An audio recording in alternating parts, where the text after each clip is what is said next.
Hola a todos y espero que estéis muy bien.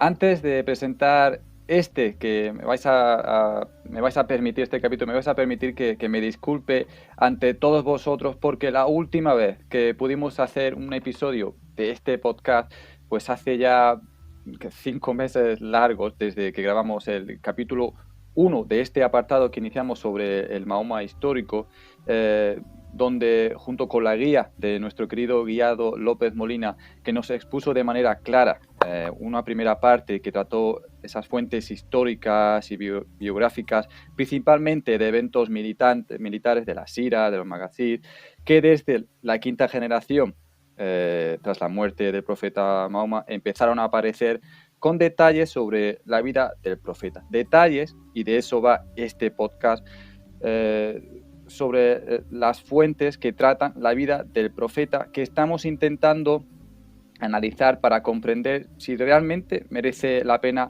usarlos para nuestro bien o no como musulmanes.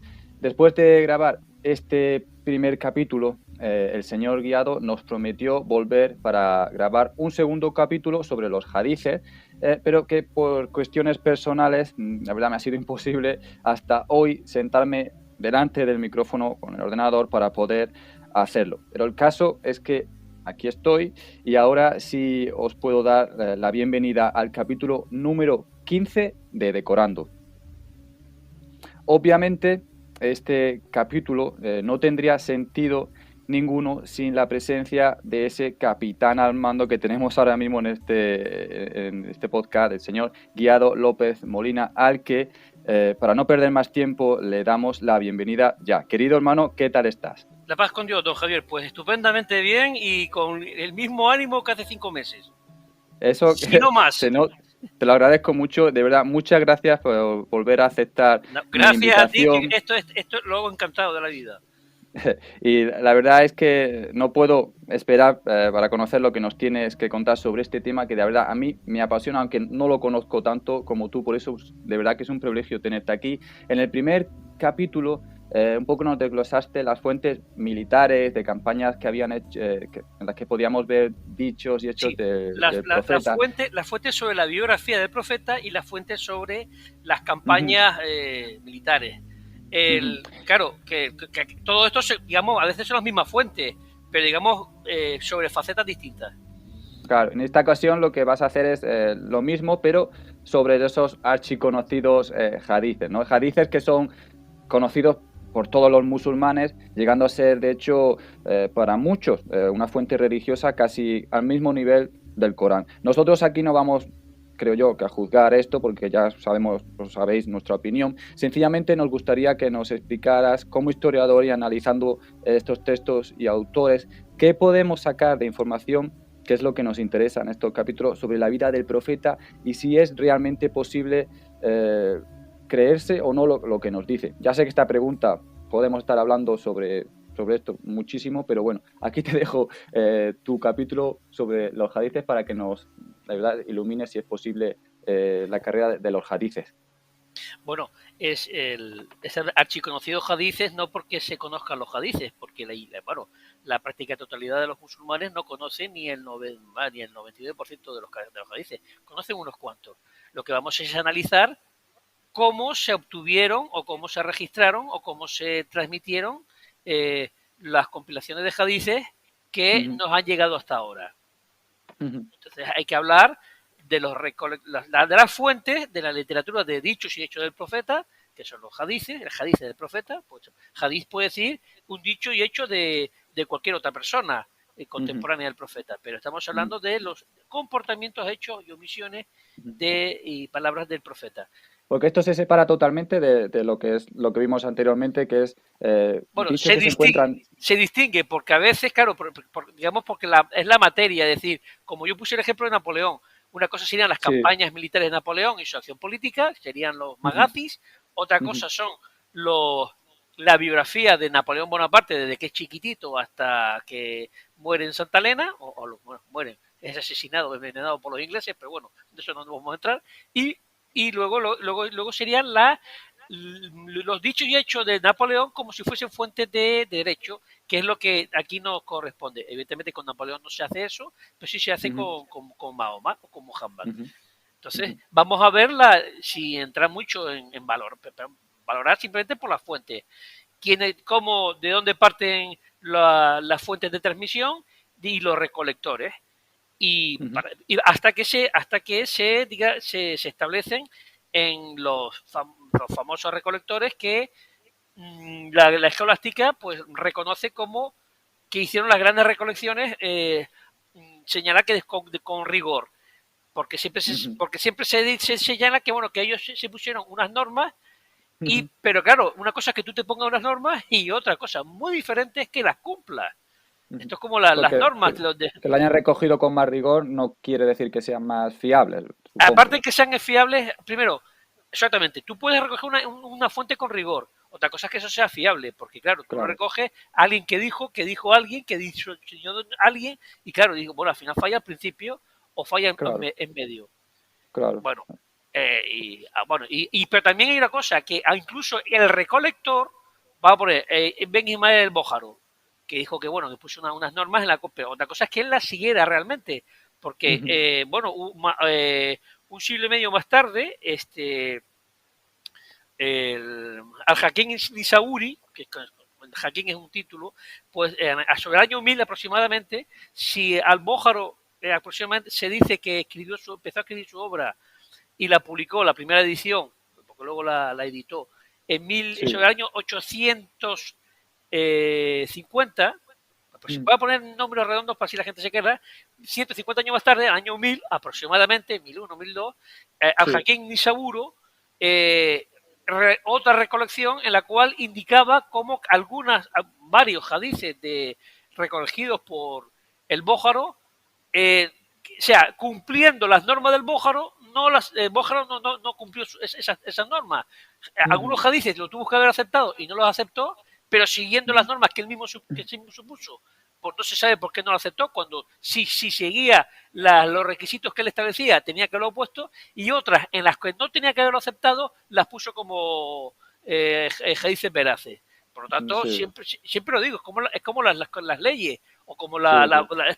estos códigos internos de los partidos políticos. No, si se Mm, hace esto, y al final resulta que los primeros que incumplen esas normas internas son los mismos partidos políticos. mm. Pero Pues de lo vemos en hecho, todo, los partidos políticos de un lado o de claro. otro. Pero precisamente por eso, dentro del Islam tradicional, para que nos centramos todos dentro de lo que estudian los hadices, hay una especie de ciencia que va unida a esto, que es lo que estudia los hadices, que sirve para decir, no, que esto, según dice la ciencia de los hadices, es veraz y ya no se puede decir nada más porque está justificado por ello, ¿no? Claro, eso supuso Se han después. creado, ellos mismos han creado esta ciencia para poder justificarse. Claro, ellos han creado una ciencia, o sea, bueno, que en principio parece muy razonable, en algunas cosas muy razonables, pero luego tú vas al cómo lo ejercen y digo, oye, si ustedes no lo han aplicado, no han Ujú, sido fieles a sus propias normas. Pero claro, ujú, una vez se establece ya a partir del siglo X, esto está así, ya no se cuestiona. Y tú ves ujú, cómo hay un empeoramiento o una solidificación de los hadices en la cual ya no son cuestionables, cosas que al principio se cuestionaban, unos y otros se cuestionaban como no podía ser menos. Pero ujú, bueno, entonces ujú. vamos a dividir las fuentes entre Exacto. los recolectores y Ujú, recolectores que algunos no tenemos nada de ellos, como el famoso Ben Shia Abzuhuri, que es el mismo que ya lo señalamos anteriormente, que es de la quinta generación del profeta. Ben Shia ujú, Abzuhuri, que nació en Medina en 677 y murió en Siria en 742.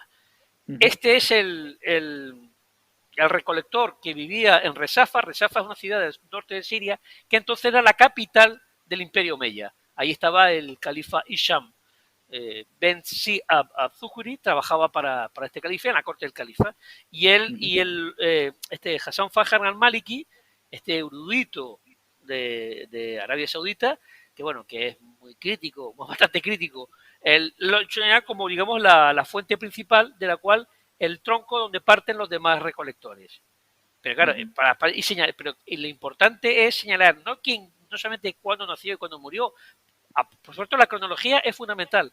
No, es imprescindible. cualquier aproximación a la historia. Y cuando hablamos de hadices estamos hablando de historia en tanto que son los recolectores de hadices los que lo recogen. Por lo tanto, tenemos que hablar de Claro. historia. La historia es imprescindible la cronología. Y sobre todo, y es fundamental hablar del entorno y para quién trabajaba. Porque nos presentan aquí como unos sabios que estaban ahí en la mezquita independiente y ya nos aproximamos un poco. Hay indicios reveladores en la cual no nos indican así. Ben Shihab al-Zuhri trabajaba en la corte del califa Hisham. Y bueno, esto no se debe esconder. Bueno, entonces vamos a dividir. Una cosa son los recolectores, tanto los que no tenemos nada de ellos, como a partir de Ben Ismael Bójaro y toda su generación de los 6 famosos recolectores canónicos, que se supone que tenemos datos de él, que sus obras no han llegado intactas hasta ahora. Presumimos eso. Ahora veremos si están así. Y luego están digamos, los reporteros. No me gusta nada la palabra reportero, pero bueno, sí se utiliza mucho en Sudamérica, pero podemos decir los reporteros mayores y los reporteros menores. Es decir, aquellos testigos que eran contemporáneos del profeta y que fueron los que empiezan a transmitir las primeras eslabones de la cadena, que se presume empiezan a transmitir los dichos, hechos y sentimientos del profeta. Y bueno, hay como hay unos cuantos, ¿no? Hay bastantes, como que tienen bastante, que recogen bastantes dichos y hechos, alrededor de 25 personas, pero hay como 9 que son los que son los campeones, la liga BBVA de los reporteros de hadices, que también vamos a hablar un poquito de ellos, que se presume que son ellos los que empiezan a transmitir los hadices. Claro, se presume, ya empezamos Claro, con se presume, pero es que porque no hay, a cuento es porque son bastante reveladores. Y hablar, porque siempre quiero señalar quiénes eran estos presuntos reporteros mayores. Porque es normal pensar que bueno, que ni el 90 o el 95% o el 99% de hadices lo dijeron ellos realmente. O sea, no podemos, Abu Huraira, el famoso Abu Huraira, que este es el cum laude. Este señor tiene nada menos y nada menos que más de 5.300 narraciones. Señores, recordar más de 5.300 narraciones. O sea, yo pongo el ejemplo de mi abuela. Yo tenía 15 años cuando murió mi abuela materna. ¿Cómo estaba? Yo no recuerdo más de 15 frases de mi abuela. ¿Y cómo va a recordar más de 5.300 narraciones? Pues una memoria prodigiosa, pero fuera de... Pero bueno, claro, a lo mejor no fue Abu Huraira, sino fue su yerno, su nieto, entonces ya veremos cómo que no están. Pero vamos a hablar de estos. ¿Quiénes son estos? Perdona, de esta primera generación de reporteros, como ha llamado, ¿se sabe su nombre? ¿Realmente se sabe algo más de ellos y el por qué empezaron a colectar estos hadices? Se presume que empezaron ellos, pero luego hay que ver que ellos tenían unos discípulos o son añadidos de los discípulos. Pero vamos a hablar, son en 2 generaciones, digamos 3 son de la segunda generación del profeta, y yo voy a poner siempre lo voy a establecer del primero al noveno por la cantidad de hadices que se presume, siempre se presume que se dicen. El Pocrato es quizás más conocido, Abdullah ben Masud ben Gafil, el mismo Abu Huraira y Aisha, que es la única mujer hay más mujeres, pero bueno, de los 9 mayores, Aisha es la única, Aisha ben Abu Bakr es la única. Entonces, estas 3 personas son de la segunda generación del profeta. Abdullah ben Masud, Abu Huraira y Aisha. El primero no es tan conocido. Entonces, Abu Huraira es el primero, con más de 5.300 narraciones. Aisha ben Abu Bakr es la cuarta gran reportera. Más de 2.000. Aisha es de la segunda generación también. Sí, de la segunda generación. Ella nació en el 604. La segunda generación, para que nos recuerden los que nos oyen, son nacidos entre el año 580 y 500-610. Aisha nació aproximadamente en 604, 605, 603. No nació en la tercera generación, como algunos. No, nació de la segunda generación. Ujú, y ella es la cuarta reportera mayor. Luego, ujú, Abdullah Ben Masoud, digamos que es el más no conocido, pero tiene más de 800 narraciones, es el octavo. ujú, Tanto Abdullah Ben Masoud como Aisha eran mequineses y Abu Huraira era yemenio, ¿no? ujú, Claro. Y otra cosa que es importante para la sociedad es señalar a qué tribu pertenecían. Porque viendo de qué ujú, tribus que pertenecían, podemos explicar por qué recolectores posteriores los ponen en plan alto. Porque, por ejemplo, Ben Siab Azuhuri, como dice su gentilicio, Azuhuri es que pertenecía a los Banu Zuhuri, Zuhura, ujú, que es una tribu. Y claro, si resulta que vemos que de los 10 albriciados al paraíso, para quien el musulmán que más o menos algo está enterado, sabe quiénes son los 10 señalizados como albriciados del paraíso. Pues dos son de la tribu Zújura. Oye, qué casualidad. Claro, esto explican y esto dónde sale. Aparte que ujú, desde el punto de vista islámico no se puede, que vas a predecir que una persona vaya al paraíso o no. Eso no, no se puede saber y aunque se supiera no se debe decir, porque qué sentido tiene, no tiene, pero resulta que de los 10 albriciados al paraíso, 2 son de esta tribu, ¿no? O de este ujú. clan.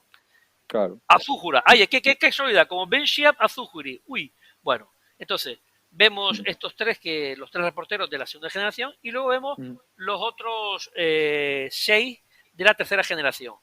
ujú. ¿Por Estos qué serían los 10, los 9 más importantes, perdona, los los nueve 8 más más importantes, los importantes. nueve que reportan más? Los Claro, 9, sí. ocurre que, ¿por qué digo tercera generación? Estamos hablando de personas que tienen la edad de los nietos del profeta. Claro, una persona bueno, quizá el más viejo es este Jabir Ben Abdullah, que era de un Ansari, de Medina, ¿no? Pues Sí. Jabir Ben Abdullah, pues sí, nació sobre el 607. Se le puede también poner como de la segunda generación, pero bueno. Eh, pero claro, ya los demás, o sea, alguien nació con Anas Ben Mm, Malik, ¿no? Ben Nader, ¿no? Este mm, nació en 612. Demonios, si tenía 10 años cuando vino el profeta. Con 10 años, ya con 10, 11, 12 años va a recordar. Bueno, recordar, claro. pero va luego a recalar. Pero vamos a poner el orden, ¿no? Digamos, Mm, el segundo recolector, después de. Todos estos son de la tercera generación. El segundo mm, recolector en número de narraciones es Abdullah Ben Omar, mm, el hijo del califa Omar. A este se le imputan, no se le imputan, se le achacan más de 2.600 narraciones. Es también una barbaridad, es una mm. exageración. Era el. Pero bueno, digo, bueno, ¿de quién recogía esto? Además, ¿cómo se podía acordar de tantas cosas? Claro, claro. Es que Es que no tiene. 2.600 narraciones. Mm, Oye, alguna cosa es que tú memorices el Corán o cualquier obra antigua que es mediante versos, porque era, claro, mediante versos consigues retener mucho mejor lo que tú escuchas o lees. Pero mm, estas son narraciones sueltas y son vivencias, cosas que escuchan más de 2.600 narraciones de Abdullah mm, Ben Omar. Esto es una barbaridad. Luego el tercero es ya es Ansari, de Ana Ben Malik, Ben Nader, que da más de 2.200 narraciones. mm, Claro, este era familiar político de Ben Abdullah Ben Abi Talha, ¿no? Claro, este es del. Claro, porque está ya relacionado con personas importantes, porque mm, es que eso nos pueden explicar por qué se le señala importancia. Esto nos indica, porque luego vamos a pasar luego que este es muy un ejemplo muy claro, de mm, Abdullah Ben Alabás. Abdullah Ben Alabás, que era el quinto reportero de hadices, mm, recordamos que el cuarto era esta Aisha Ben Abu Bakr. Abdullah mm, Ben Alabás se dice, es que era el primo del profeta, pero eso llama al primo, que no, o sea, es verdad, pero es una verdad a medias y por tanto es una peor mentira. Este mm, señor nació en el 619-620, es decir, tenía 12 años, a lo máximo 13 años cuando murió el profeta. Era el mm, primo, pero oiga, tenía la edad de ser su nieto. mm, Entonces se va a acordar un niño de 12 años o de 11 años o de él si se empezó como paje con 9 años. De 9 a 12 años se va a acordar de nada menos de 1600 o 1660 narraciones. Claro, este señor, Abdullah Ben Alabas, va a ser el antepasado de la dinastía abásida. Bueno, dice, claro, dice, uno no podemos, o sea, no creo que sea un ser muy mal pensado para decir, claro, por eso interesaba ponerlo por las nubes, como quinto gran reportero, en tanto que es el antepasado de la dinastía abásida. Y claro, las dinastías, ¿cómo se legitiman? Por lo que hicieron los antepasados. Mi antepasado mató al dragón. Pues ya está, pues ya todos los descendientes, porque mi tatarabuelo lo hizo, ya justifica mi poder. Bueno, y luego estamos también, dime. De estos primeros 9 reporteros, también tenemos ¿se puede saber de verdad que ellos realmente escribieron estos hadices aunque vivieran en tiempos del profeta Mahoma? ¿O puede ser que posteriormente se le atribuyeran ser reporteros de estos hadices? Fíjate, estamos indicando la cantidad de narraciones que se le atribuyen. Es probable que una docena o 20 narraciones vinieran de ellos.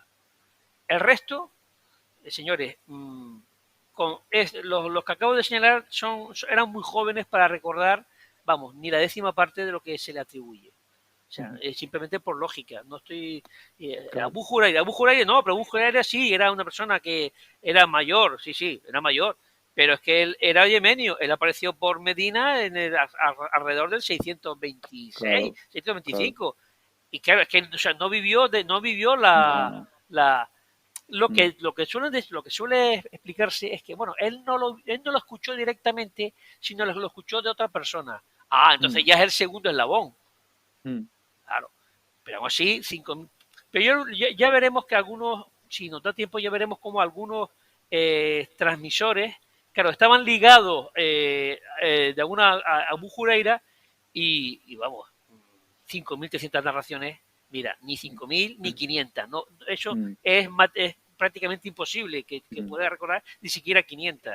Con tan poco tiempo. Si te pones a contar, si tú hubieses nacido en esa quinta generación, cuarto secular, Sí. te hubieses encontrado con, no sé, casi más de 10.000 hadices en algún momento. Sí, pero claro, aparte, aparte que tú no te puedes encontrar con 10.000 hadices, a ver cómo lo recoge y cómo lo analiza.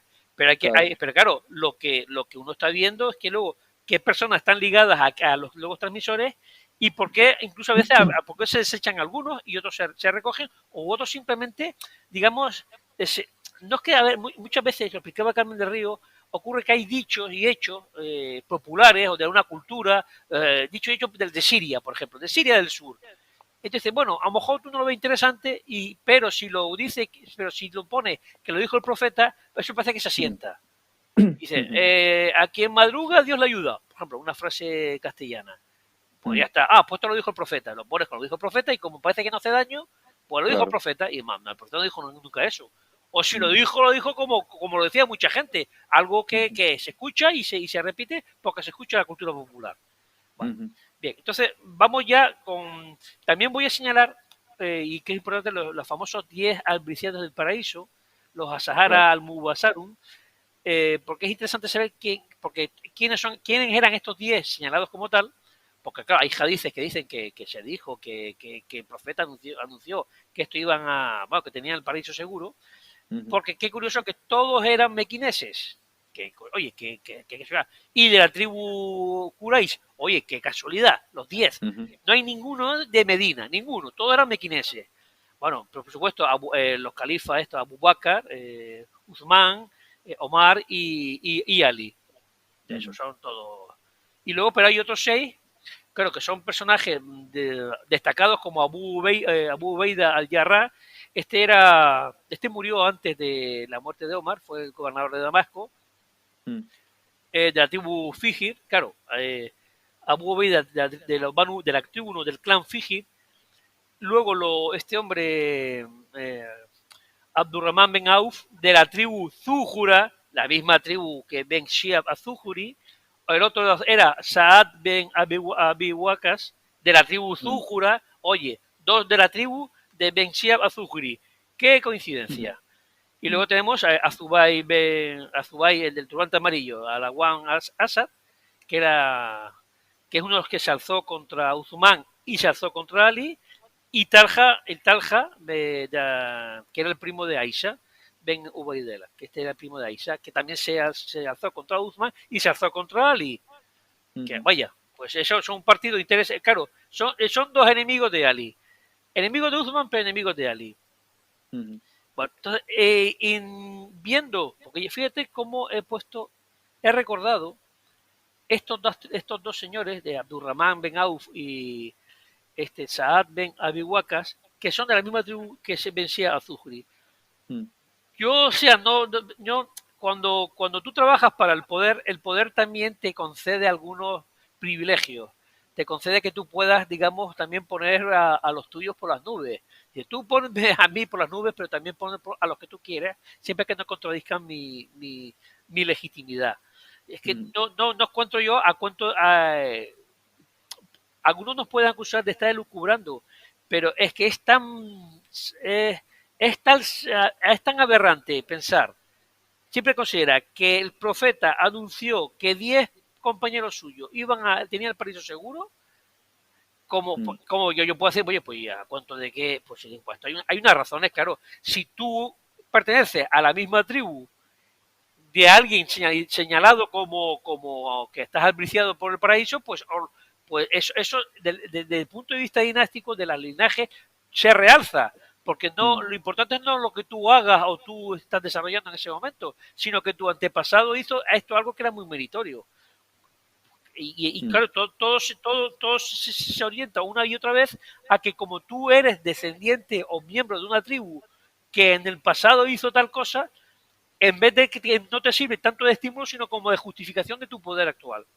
Y tú dices algo en contra y dices, pues, ¿tú quién eres? ¿Tú de quién eres? ¿De qué familia eres? ¿De qué tribu eres? Pues tu tribu no vale nada.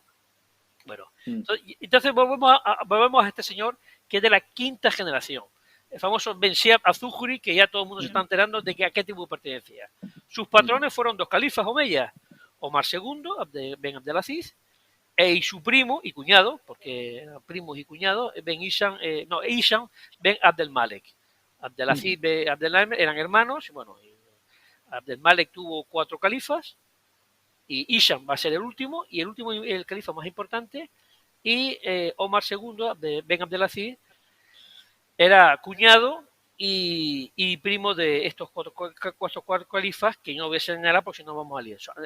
Desde el año 705 hasta el año 743 hay 5 califas, 4 son hermanos y uno es cuñado y primo de ellos. Omar II, que está en medio de los 2 primeros y los 2 segundos hermanos, son 30 meses, del 717 720. Por cierto, para los españoles, él es quien juzga al virrey Musa, el virrey que bajo su mando se conquista la península ibérica, lo juzga y le desposee todos sus bienes a él y a sus 2 hijos. O sea, los conquistadores de España fueron desposeídos de sus bienes y bueno, y a punto estuvo este hombre, el tercer hijo de Musa. Simplemente lo introdujo para, digamos, tener una asociar quién era, qué momentos son lo que está pasando. Y bueno, y Abdelaziz, que justamente se llamaba Abdelaziz, el tercer hijo de Musa, intenta con un pacto con la nobleza visigoda proclamarse un principado independiente del Imperio Omeya, pero muere en extrañas circunstancias. Bueno, y luego tenemos al último califa, de esta tanda de 5, que son 4 hermanos y un primo, que es Isham Ben Abdelmalek, que es el que establece su corte en Resafa, norte de Siria, y Ben Shiab az-Zuhri la acompaña en la corte. Él es califa durante casi 20 años, de 724 a 743, casi 20 años. Es el último califa omeya importante. Y Ben Shiab az-Zuhri va a desarrollar su obra en su corte. Vamos a ver. Los maestros, los que suponen que son los maestros de Ben Shiab az-Zuhri, que algunos musulmanes escucharán los famosos 7 juristas de Medina. Que son océanos de conocimiento que dicen tal. Bueno, pues estos son los maestros de Ben Shiab, que era medinés, pero él trabaja para el califa Isham Ben Abdelmalek. Ujú. Bien, vemos, bueno, primero es Obeida Ben Abdalá, no vamos a ver, luego Abu Salama, Ben Abderrahman, Ben Auf. Vaya, Ujú. uno de los 10 era hijo de uno de los 10 albriciados por el paraíso, Abu Salama, claro, y Ujú. de la misma tribu que vencía. Vaya, vaya, vaya, bien. Y no solamente, sino también era hijo de una princesa de Dumatul Yandal. Dumatul Yandal, para que la gente recuerde, al norte de la península arábiga, entre el desierto sirio y la península arábiga, hay un gran desierto de arena que se llama el desierto de Nafut, que tiene una forma más o menos elíptica, más Mm. ancho entre el este y el oeste que entre el sur y el norte, que es más estrecho, y justamente al norte de esa elipse desértica de arena, está la ciudad de Dumatul.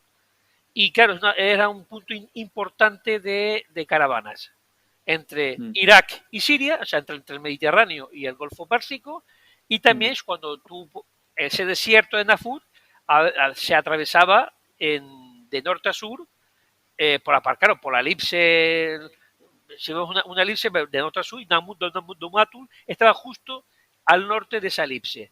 Era un punto importante, o sea, cuando querías ir al interior de la península arábiga desde Siria, pasabas por allí. Pues Mm. justamente este Abu Salam era hijo de la princesa de, de, de la tribu Calvia, que para quien conozca un poquito de historia, la tribu Calvia, los calves son tan importantes o más que los omeyas incluso, porque van a ser el sostén del dominio omeya en Siria. Ujú.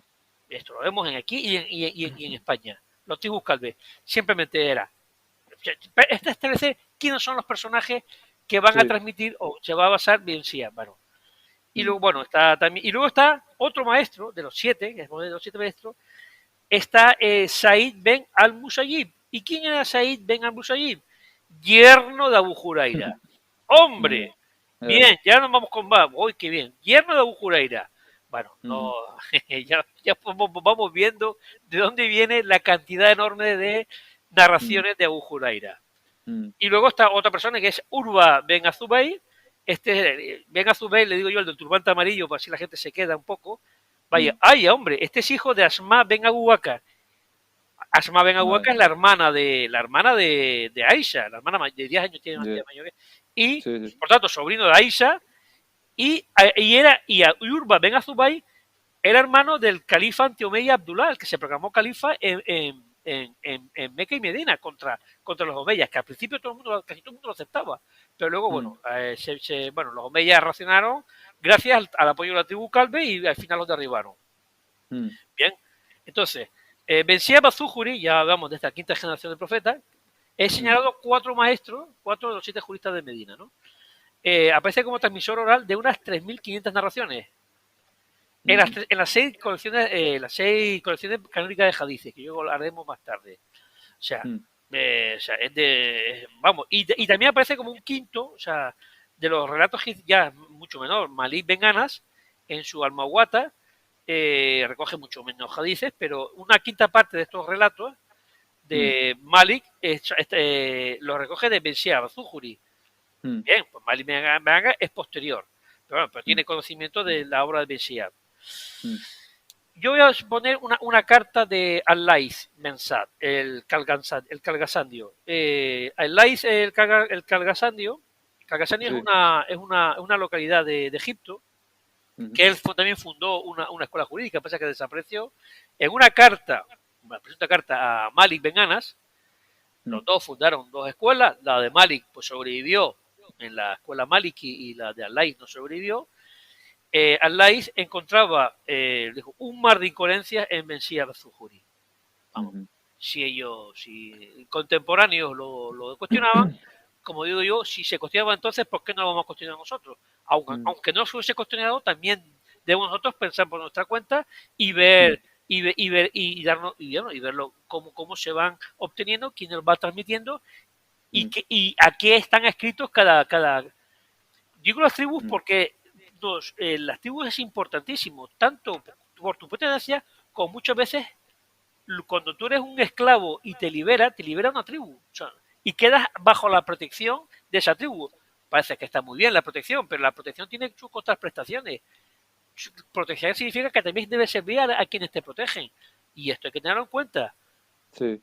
Podrán De ser más, esta, sí, de esta primera, digamos, ordenación de alta, todos sí. los hadices que se habían encontrado, que hizo Vencía Bazújuri. Az-Zuhuri en la quinta generación, ¿esto se sabe por qué se hace? Vuelvo a preguntarte esto. ¿Esto se hace por motivos, digamos, para conocer realmente la vida del profeta, para, de hecho, ser a mejor musulmanes, o se hace a mejor eh, por algo totalmente distinto, a lo mejor por motivos políticos?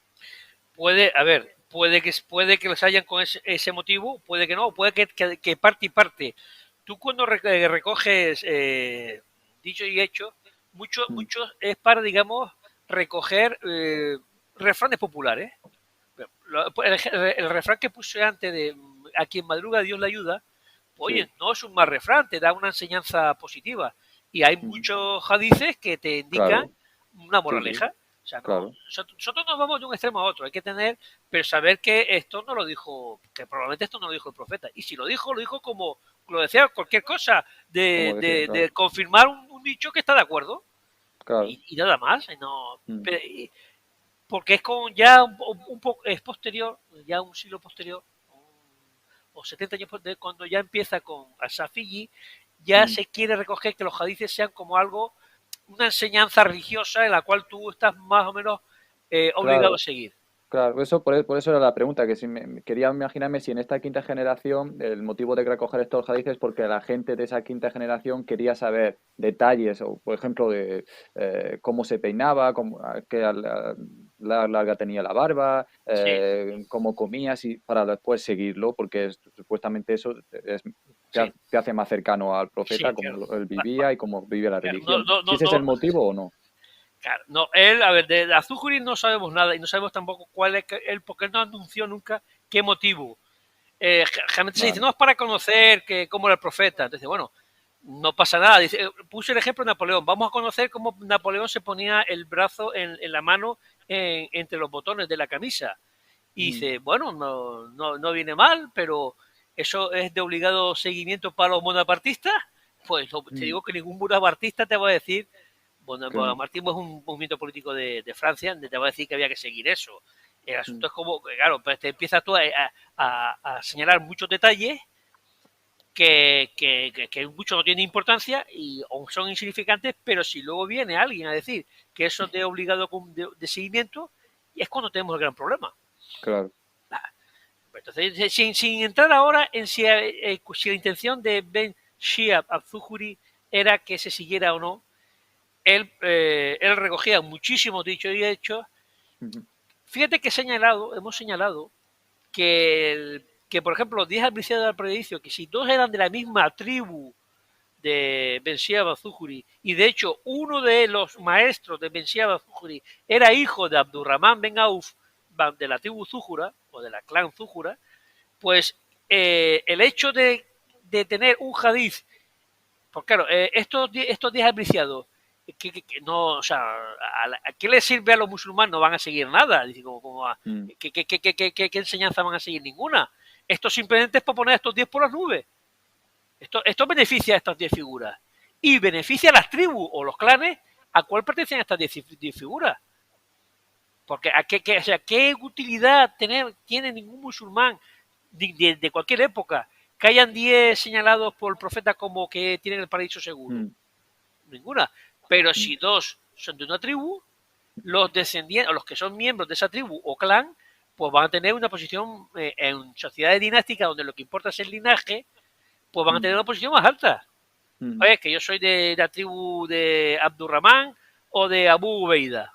mm. Ah, bueno, Ya, ya.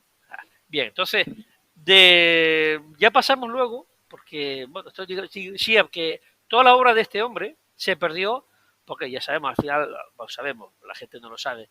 En Resafa murió Hisham, le sucedió su sobrino, Mm, en contra de Hisham, bueno, esto no es otra historia, porque los omeyas, un califa no señalaba a su sucesor, el califa tenía que señalar a su sucesor en comunión con el clan. O sea, el clan ujú, aceptaba si tú designabas el sucesor, el sucesor ya estaba preestablecido. Iba a ser su sobrino, lo quisiera Isham o no. Bueno, su sobrino pasaba un pimiento de política, era un pasota, y luego se armó una rebambaramba, una guerra civil entre los mismos omeyas, y al estallar la guerra civil entre los omeyas, luego fue aprovechado por los abásidas. Porque en el 750 los abásidas van a vencer al último califa Marwan II, al último califa omeya, lo vencen en una batalla, y luego empiezan una persecución, un exterminio, literal, no estoy hablando de figura literaria. Tratan de exterminar a todo el clan omeya, y lo hacen una barbaridad, lo exterminan a todos. Incluso convocan a los que habían sobrevivido, no, vamos para que tener la amnistía y tal, y luego cuando vienen confiando en que van nada, también los exterminan a todos. Una auténtica cafrada que históricamente los omeyas no hicieron, o sea, mira que los omeyas mataron gente y tal, pero nunca pretendieron exterminar a toda una tribu. Los abásidas lo hicieron con los omeyas. Y los abásidas, ojo, lo hicieron bajo la bandera de restituir el honor de la familia del profeta. O sea, ojo con las causas aparentemente positivas que se anuncian, que a veces es peor, como muchas veces vemos las revoluciones que van a restituir una causa justa y resulta que lo que desencadena es una cosa peor de lo que la tiranía que derriba. Bueno, los abásidas hicieron esto, de hecho solamente sobrevivió uno, Abderramán, famoso Abderramán, sobrevivió y se vino a España corriendo. Fue el último omeya superviviente, los exterminaron a todos. Y ya estaríamos los hadices en ese 755 más o menos en la novena generación, ¿verdad? Aparece en la novena generación efectivamente con Ishaq ben Rahaway. Este Ishaq ben Rahaway de la novena generación es alguien que nació en el 777, bueno, Capicúa. Entre la generación de la novena generación son los nacidos entre el 755 y el 785. Este hombre era de Jorasano, del oasis de Merjua. Actualmente es un gran oasis, bueno, antiguamente también era un gran oasis, de hecho el segundo oasis más grande de todo el centro de Asia, que actualmente está en lo que es Turcomenia.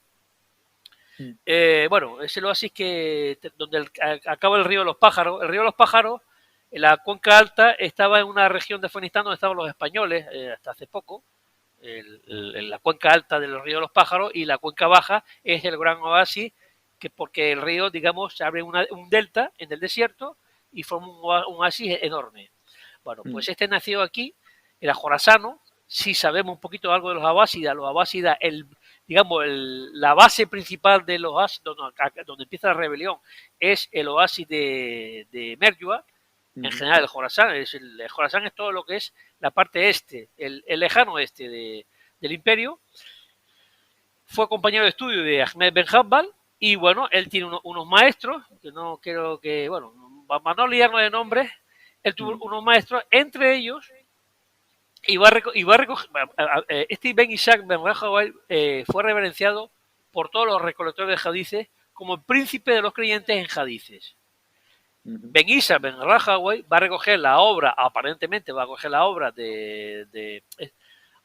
bueno, él lo señala porque está en las cadenas de transmisión, de Ben Shihab al-Zuhri, y él va a ser el maestro de Ben Ismael al-Bukhari, Abu Dawud el-Sejestano, Muslim Ben al-Hayyaj, Ben Isa el-Tirmidhi, que nos suenan mucho más.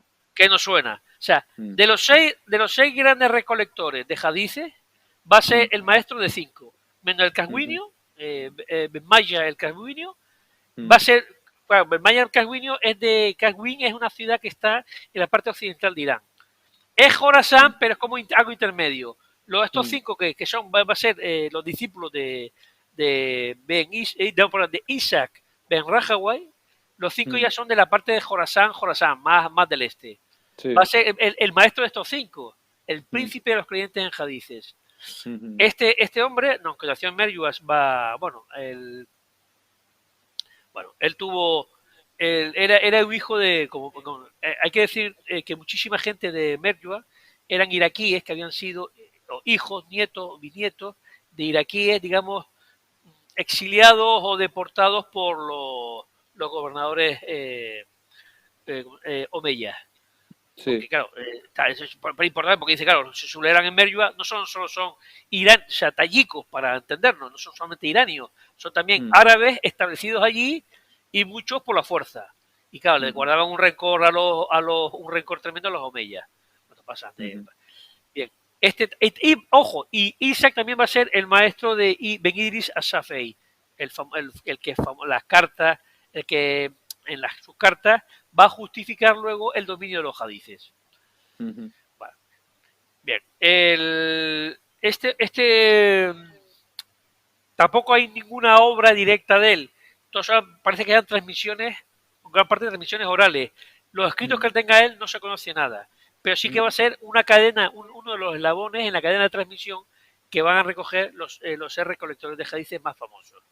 Y que será fiable, ¿no? En esas cadenas que dices, si vemos el nombre de Isaac Ben Rahaway, es una cadena fiable. Que ellos consideran una cadena fiable porque es el maestro de estos 5. Claro. Claro, entonces él va a transmitir. Eso no quiere decir, cuando lo vemos de que es fiable, no quiere decir que eso, lo quiero reseñar, no quiere decir que directamente hubiese vivido, ni mucho menos con él. Que estamos, ojo, hablando de la 9ª generación. Claro, de la 9ª generación, nada menos. De la 9ª generación. Este nació en el 777. O sea, 150 años más tarde que la muerte del profeta. Muchas veces se nombra como un eslabón importantísimo. Parece ser, te hacen pensar que es que a lo mejor el mismo profeta se lo dijo a él. Claro, no, para nada. Claro, es que pero como si 15 años más tarde, 150 años más tarde, a no ser que se apareciera en sueños, pero bueno, claro. Pero que se aparezca en sueños, hombre, ya tú te lo puedes creer o no, no estás ninguna manera obligado a creértelo, pero un poquito de un poco de sentido común. Pero bueno, este sí es el segundo gran eslabón después de Ben Isa al-Zuhri. Bueno, claro, es que muchas veces tienes que señalar, aquí no voy a señalar los maestros, sí lo he hecho con Ben Sia al-Zuhri porque es más o menos más, pero si señalo los maestros de Ben Isa, de Isaac Ben Rahaway, nos vamos a perder y no, yo creo que es mejor en otro momento. Bien, hay otros dos recolectores de hadices, el famoso Ahmed Ben Hanbal, que él más de 29.000 relatos, pero para que la gente lo sepa, o sea, durante casi siempre, o sea, nunca se ha considerado. Otra cosa es que muchos le respeten por su ideario, que es un ideario pietista, de lo que se considera lo más religioso, pero ni siquiera los jambálicos, los de la escuela jambálica, que no va a fundar Ben Hanbal, sino se va a fundar el siglo XIII, ni siquiera consideran a Ahmed Ben Hanbal como fuentes fiables como recolector de hadices, porque la referencia de Ahmed, el Mosda Ahmed, esto es que 29.000 relatos en la cual no siguen los mismos, consideran que no siguen ningún criterio sólido. Recoge un montón, o sea, parece que recoge como el chetarrero recoge todo lo que es de hadices, y él lo bueno. Hay otra referencia que es Mosnadari, que tampoco no tenemos por ejemplo, las referencias de Ahmed no son por su obra, sino son otros que recogen la obra de Ahmed. Y dice, esto lo recogió Ahmed, Ben Hanbal, pero no tenemos nada de él, que se le atuve directamente de él. Igual que pasa con Abdullah Darimi, la referencia de Darimi, que este es del 797, este ya de la 10ª generación, claro, tampoco tenemos nada directamente de él, excepto por intermediarios. Bueno, y ya pasamos allá a la generación más importante, como Rector dice, que era 11ª generación, que son nacidos entre el 805 y 835. Aquí están los 6 famosos, los 6 magníficos. Ben Ismael el Bójaro, Abu Dawud el Segestano, Muslim Ben al-Hayyaj, Ben Maye el Casguinio, Ben Isa el Termicino y Ben Suaib el Nesayo. Exacto. Nombre que estamos muy... Sí, esto sí que cuando digo, a ver, si la gente dirá, ¿cómo? ¿Quién es Ben Ismael el Bójaro? Al-Bukhari. Abu Dawud, Muslim, Ben al-Hayyaj, Muslim. Ben Maye el Casguinio, Ben Maye. Ben Isa el Termicino es Al-Tirmidhi. Termicino es el gentilicio de la ciudad de Termiz. Sí. Y el Nesayo es An-Nasai. Nasai es gentilicio en árabe. Pero todos estas 6 personas, ojo, ninguno era árabe. Ninguno. Tú puedes decir, bueno, uno podía ser decir, sí, parece que Abu Dawud el Segestano tenía antepasados árabes, claro, y mi abuela era de cultura alemana, pero eso significa que yo tenga nada no soy alemán, mi abuela era de cultura alemana. porque mis bisabuelos eran inmigrantes en Chile, alemanes en Chile, pero yo de alemán no soy alemán, soy poco, pero Benguenda del Segestano era segestano, o sea, de la región de Segestán. Es una región que está ahora dividida, la parte occidental es de Irán y la parte oriental es de Afganistán. Pero él era iranio. Estos 6 personas que acabo de decir eran todos iranios. Benguisa el Termicino, bueno, Termiz ahora está en Uzbekia, pero antiguamente era una región tayika, para entenderlo. Y Anasai era iranio, o sea, todos esto era el Bójaro, Benguimar el Bójaro era Jorasmio una lengua que entonces era una lengua irania, que es lo que se hablaba a los alrededores del Mar de Aral.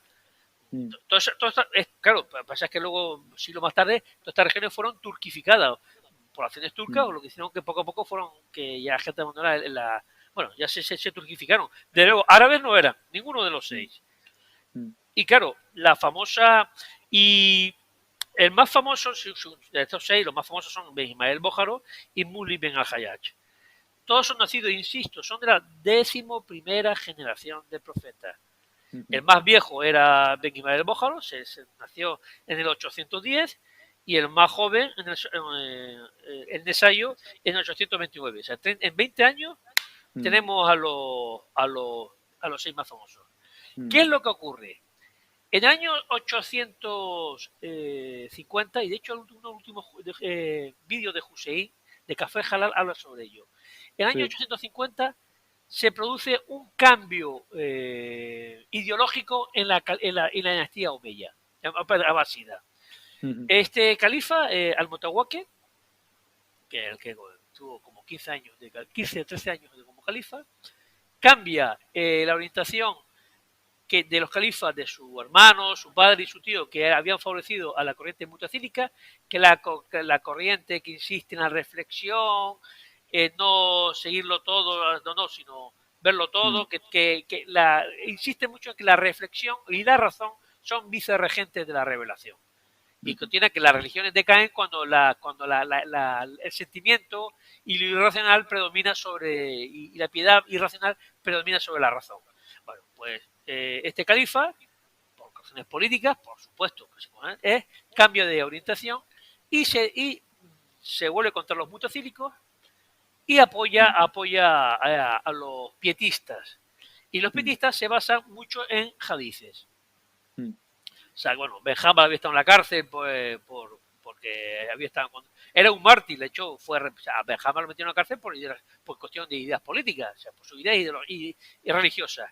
Claro, sí, que lo metieron uno dirá, no, lo metieron los racionales, los ilustrados.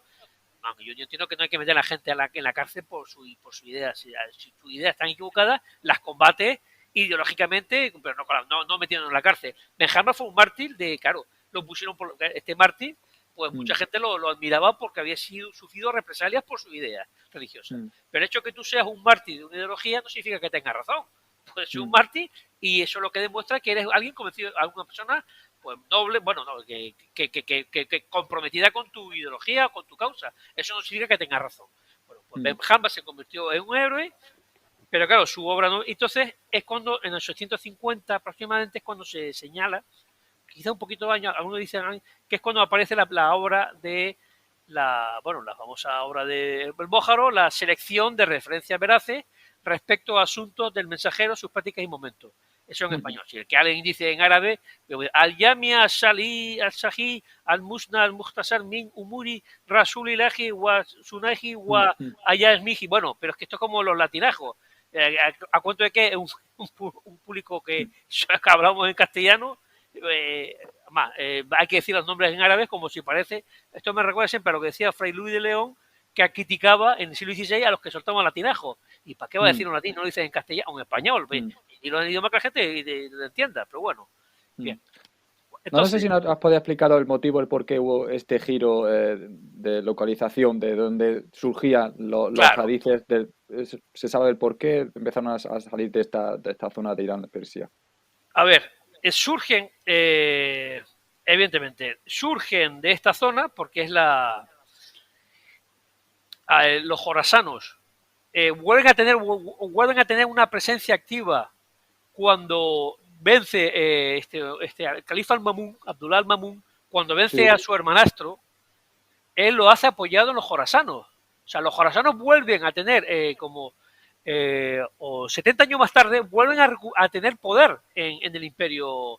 Y entonces, todas, claro, las referencias en Jorasán es donde está la base del poder de los abásidas. Claro, te dirás, pero no, pero es que Al-Mamun era mutacílico. Sí, pero una cosa es que el califa sea de una tendencia u otra, y otra en qué se va, qué poder se asienta. Lo que sí es cierto es que con el hermano, el sucesor, porque iba a ser el hijo del Mamún, al final va a sucederle su hermanastro Al-Mutasem. Al-Mutasem es el que crea una institución que va a tener éxito en muchísimas partes del mundo musulmán, que son los esclavos militares, los gulam. O los mamelucos también podemos poner. Yo no sé los mamelucos. ¿Qué es un mameluco? Un mameluco es alguien que es un soldado, pero no es un soldado como que no es no un guerrero de una tribu, ni de una milicia, ni de un ejército profesional. No, no, son profesionales esclavos militares. Tú, desde chico, el Estado o un gran señor te compra Sí. como siervo, como esclavo, y te prepara para la guerra. Eso no se había visto nunca. Almotacén crea esta institución. Entonces, para no basarse ni en la nobleza, ni en los nobles, ni en las tribus, ni en un cuerpo, digamos, territorial, lo que sea es que se asientan, la guardia se asienta en esta institución novedosa que va a tener un éxito arrollador. Al principio, claro, el poder tiene a estos gulán como una base, claro, porque los gulán se deben solo a su señor. No se deben al esclavo, no tienen ninguna fidelidad de tribu, no tienen una fidelidad a un territorio, ni a una nobleza, nada. Tienen fidelidad exclusivamente a su propietario. ¿Qué es lo que ocurre? Como poder militar, y eso se vio en la historia, es inevitable, sucede, que poco a poco estos gulán empiezan a tener poder. Y ya se constituye un partido con, al final dice, no, tengo esto porque esto no tiene ningún tipo de obediencia más que a mí y al final estos tienen más poder que yo. Y es lo que entonces este hombre, ¿cómo se llama? Al Motawakel, para liberarse un poco del dominio de este cuerpo de los Gulán que había creado su padre, pues y también porque, claro, ¿qué hacía el corriente mutacílica? Al ser racional, empezó a cuestionar las bases del poder de los abásidas. Claro, y dice, ¿qué es esto de que tú, que sea por ser hijo de...? Entonces, cuestionan a los abásidas. Claro. Inevitablemente es un movimiento, dice, y puede cuestionar cualquier movimiento dinástico. Y claro, aquí hay dos motivos políticos. Dice, bueno, si esto... Claro, mi hermano, mi padre y mi tío apoyaron este movimiento, sí, muy claro, el desarrollo de la ciencia, el conocimiento, la investigación coránica, pero esto va contra las bases de mi dinastía. Pues lógicamente, giro de 180 grados y además yo quiero desprenderme un poco del poder que tienen los gulam. Intento si yo veo que buena parte del pueblo de Bagdad, ojo, la capital de los abasidas ya estaba en otra ciudad que se llamaba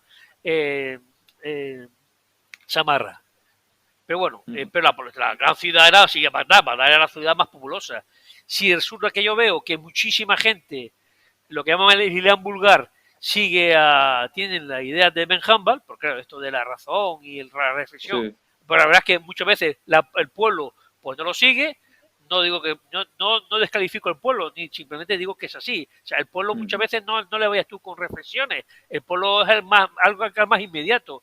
Y lógicamente una religión exclusivamente sentimental a la mayoría, por lo general, le llega más fácilmente o lo prefiere que una cosa que es la reflexión y todo esto. Mucha gente dice esto. ¿No? Entonces, Ben Hanbal tenía cierta popularidad. Dice, bueno, voy a basarme en los sentimientos de gran parte del pueblo para, digamos, contrarrestar a la Guardia Gulam y a otros que se basaban en los mutacílicos. Es una explicación de por qué este califa, que es para mí tan importante como el que funda realmente el califato abasida, que es su tatarabuelo Almanzor, el Almanzor de allá, no nuestro. Pues claro, en base, este hombre da un giro de 180 grados y asienta ya lo que va a ser la religión del hadith. Y aquí tenemos, claro, ¿qué qué curioso, hay esta generación de estos 6, claro, ya empiezan a ser adultos. Si es 850 es cuando tiene 40 años, más o menos, tiene 40 años este hombre, Ben Ismael el Bójaro, y los demás pues si tienen 35, y son, claro, es cuando el poder político demanda que exista una serie de recolectores de hadices más fiable o más rigurosos, o aparentemente más rigurosos, porque Ben Hanbal no valía. Había muchísimos hadices y claro, los mutacílicos ya habían dejado una impronta, se exigía cierto rigor. Los mutacílicos habían conseguido, tenían esa victoria. No, esto no puede ser cualquier cosa. Es necesario cierto rigor de comprobación de las cadenas, de hadices, quiénes son autores y tal, por lo menos mantener algo de aparente rigor o aparente sinceridad.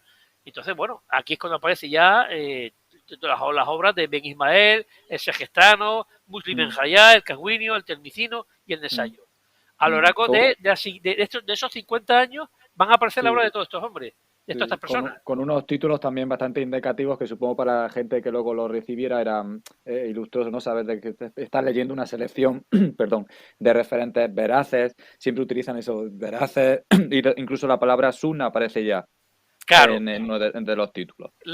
Porque ¿qué significa sunna? Porque sunna es transmisión o trayectoria o tradición. Pero ¿qué? ¿Sunna de qué? ¿De tradición de qué? Entonces, claro, la gente confunde hadices con sunna. Se establece una serie de confusiones en la cual la mayor parte de la gente nada en esa confusión. Porque sunna puede ser, es la sunna de mi mezquita, o la sunna de mi pueblo, ¿vale? Eso es sunna, pero también no la sunna del profeta, es otra cosa. Hay una mezcla tremenda. Si es sunna, pero sunna de qué? ¿Cómo decir izquierda? Izquierda no significa nada, no existe. Si está izquierda de algo, será izquierda socialista, izquierda comunista, izquierda justicialista, será izquierda de algo. Pero sunna sí, a veces no significa nada. Y estamos hablando en la confusión, no en el error, que del error se puede salir. Estamos algo peor, que es la confusión. Pero bueno, esto claro. ¿Se puede decir, perdón, que de esta 11... de esta generación.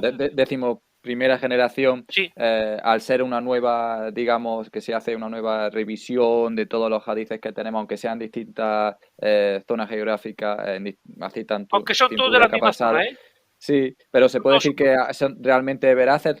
¿Hay algún dato para ti histórico que te diga que esto sí de verdad es más veraz? Veraz, son más rigurosos, ojo, aparentemente. De hecho, los que se asientan el sunnismo se va a asentar en estos 6. No se va a asentar en estos 6 porque entiende que ellos ya establecen una serie de normas que siguen con más rigor. Sí son más rigurosos que Benjamin, bastante más. Pero claro, de sus maestros, que muchas veces claro, no, es que verá que a lo mejor es cierto que en casi todos ellos recogen dichos y hechos recolectados por sus maestros, pero sus maestros realmente fueron veraces, sus maestros o los maestros de sus maestros. Claro, cuando tú, claro, es que si luego, mira, fíjate tú, porque ya luego ya no estamos hablando de estos autores porque presumimos que las obras de estos 6 es lo que nos ha llegado, pero es posible que no sea así. Mira, que alguien, vamos a hablar de Ben Ismael el Bójaro, ¿no? Bien. Según la versión oficial, la obra de Ben Ismael el Bójaro, como pasaron luego tiempo después se asentó, fue estudiada y memorizada por más de 7.500, bueno, que eran más de 7.550 relatos. O sea, estudiar y memorizar una obra de más de 7.500 relatos por 90.000 discípulos, desde que lo compiló el erudito de Bójara. 90.000 discípulos. A ver, esto supone más de 11.000 estudiantes cada 3 años. Oye, esto sí que es una ratio de alumnos por aula de campeonato. Vamos, mucho más. O sea, para que se quejen los profesores, conmigo yo dije, para que se quejen los profesores de hoy en día. Que jica a los profesores. Mira tú, 11.000 estudiantes cada 3 años, es una barbaridad. Dice, bueno, pero esto es lo que afirmó uno de sus estudiantes, un tal Mohamed Ben Youssef Al-Filbari, vamos a decir Al-Filbari. Este hombre tuvo una larga vida, murió 70 y pico años después del Bójaro, pero tampoco hay ningún manuscrito de Al-Filbari. Entonces, así pues tenemos el testimonio de un discípulo de Al-Filbari, un tal Al-Mustamli, que murió mm, 100 y pico años después de su maestro. mm, 50 y pico años, bueno, vale, de 50 y pico años, vale, muy jovencito. mm, Fijémonos en la cita de este andalusí, hasta andalusio, a Bulbali al-Bayi, bueno, este mm, del siglo XI, mm, para que le interese, este nació en Badajoz y murió en Almería. Al-Bayi es el gentilicio de Badajoz. Bien. En su obra, bueno, en su obra sobre la compilación de Ben Himel el-Bajo, de lo que dijo Al-Mustamli. Al-Mustamli, recordemos, discípulo de Al-Filbari. Al-Filbari, discípulo del Bójaro. Fíjate lo que mm, dice. Dice lo que dice lo que el de Badajoz, Abulwali el de Badajoz, el mm, pacense, creo que sí, sí, el gentilicio actual de Badajoz, el pacense dice que dijo a Mustalli, el discípulo del discípulo. Yo copié el libro del Bójaro de su texto original que estaba en posesión de Ben Yusuf, de Yusuf el-Filbari, y sí, vi que éste todavía no lo había completado. Existían muchas páginas en blanco todavía, incluyendo algunas cadenas de transmisión para las cuales él no había escrito ningún reporte. mm, Entonces nosotros intentamos completar eso.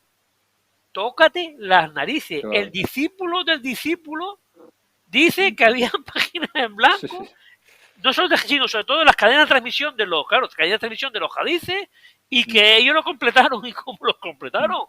Es muy Que importante porque que digas esto porque nos aclara que muchas veces hay gente, muchos musulmanes que tenemos que nos llegan a las manos los libros de Al-Bukhari y nos pensamos que es que ha sido escrito por él, que nos ha llegado así tal cual que él lo escribió. Parece claro, ser que no es así. el testimonio recogido por el pacense, ¿no? Por Abul Walid, ¿no? De Sí, Badajoz. Lo que dice este Al-Mustamli, vamos, es una cosa, yo digo, ¿esto muy cómo? fuerte. El Ujú, discípulo y discípulo que dice eso, y está hablando de que 150 años más tarde, claro, por eso dice Hussein, y dicen otros, dice, bueno, la obra que atribuimos, que nos ha llegado, parece que entera, de estos 6, hay que cogerlo también con pinzas. ujú, No es seguro, señores, no es seguro.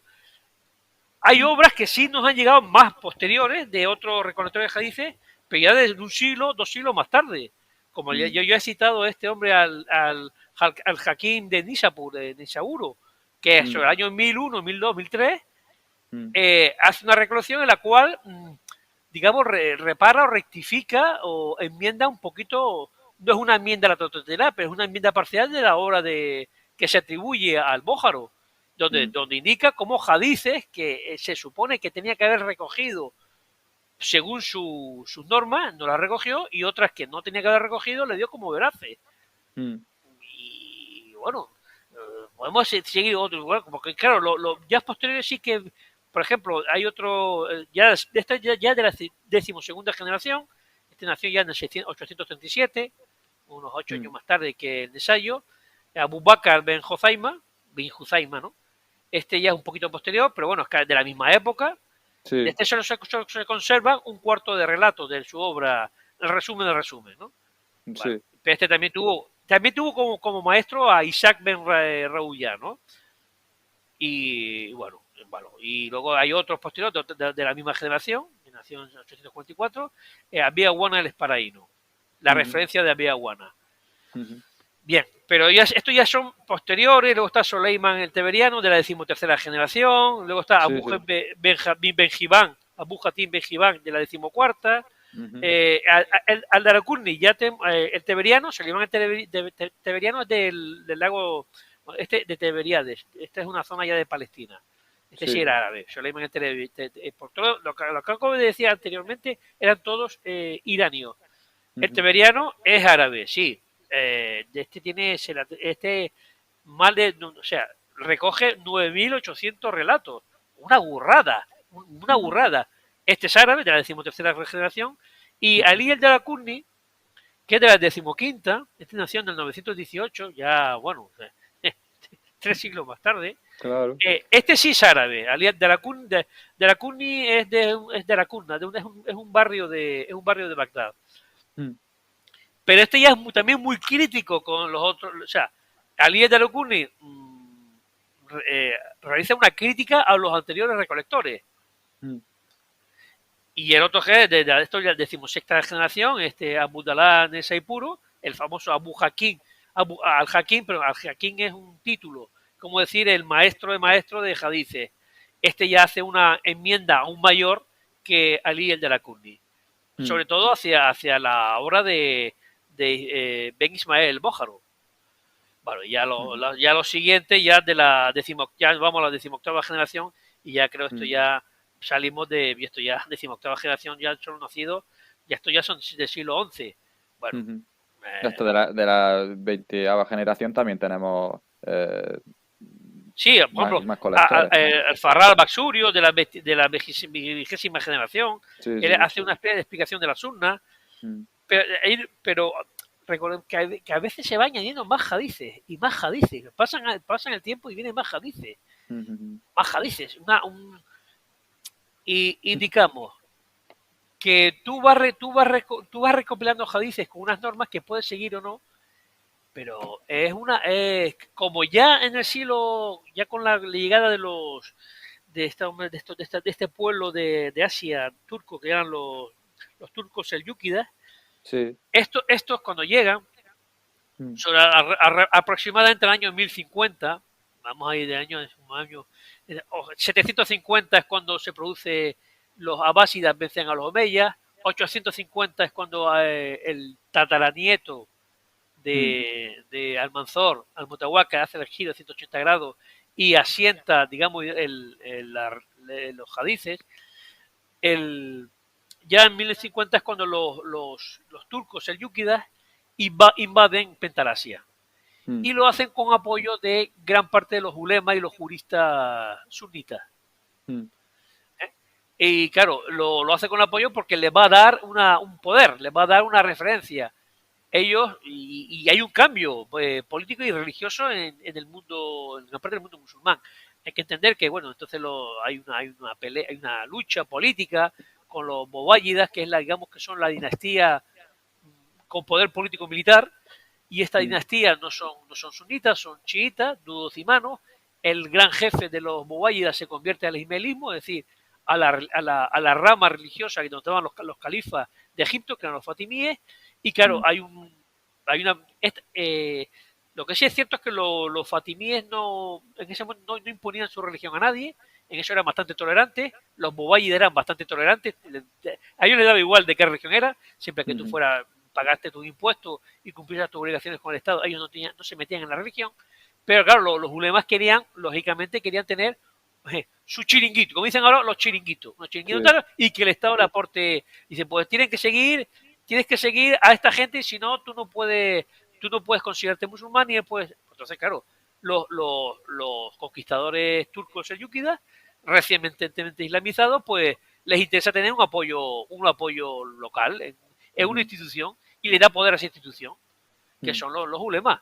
Y hay el gran cambio en el año aproximadamente el año 1050, sí. que ya los califas abasidas, que no tenían poder político, pasan de estar protegidos por los bulwáyidas, pasan a estar protegidos ¿cómo se llama? Los turcos selyúkidas.